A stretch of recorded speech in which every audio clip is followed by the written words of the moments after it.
பிறர் மானத்தை பற்றி பேசக்கூடாது. முதல்ல பிறருடைய கண்ணியத்தை பற்றி பேசக்கூடாது. அவர் கெட்டவராகவே இருந்தாலும் நல்லதான் பேசணும். ஏன் உனக்கு தெரிஞ்சு 1000 கெடுதல் இருக்குன்னா அவருக்கு நீ உனக்கு தெரியாம 1000 நன்மை அவர்கிட்ட இருக்கு, உனக்கு தெரியாது. அவருக்கு தாடி இருக்காது, ஆனா அவர் தஹஜ்ஜுத் தொழுவார், உனக்கு தெரியாது. அந்த பொண்ணு நிக்கா போட்டிருக்க மாட்டா, ஆனா எந்த ஒரு ஆண்டையும் பேசாம பேஸ்புக்ல இருப்பா, அது உனக்கு தெரியாது. நிக்கா போட்டிருக்க பெண் பல பேர் அதை செய்யறாங்க. தாடி வச்சிருக்க பல பேருக்கு தஹஜ்ஜுத் இல்ல.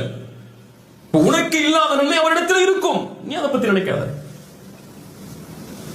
முதல்ல பேசக்கூடாது பிறருடைய மானத்தை பற்றி. இரண்டாவது, இந்த ஹதீஸில் இருந்து பேசப்படும் சபைகளில் இருக்கக்கூடாது. பேசப்படும் சபைகளில் இருக்கக்கூடாது. அப்படி இருந்தால் சும்மா இருக்கக்கூடாது. மூணாவது சட்டம், ரத்த திருப்பிடணும். வேணாம், ஸ்டாப் பண்ணி, இதுக்கு மேல இதை பத்தி பேசாத. இன்று இந்த 3 தன்மையை யார் செயல்பட்டு நடக்கிறாரோ அவரை அல்லாஹ் நாளை மறுமையில் நரகத்தில் இருந்து பாதுகாப்பான்.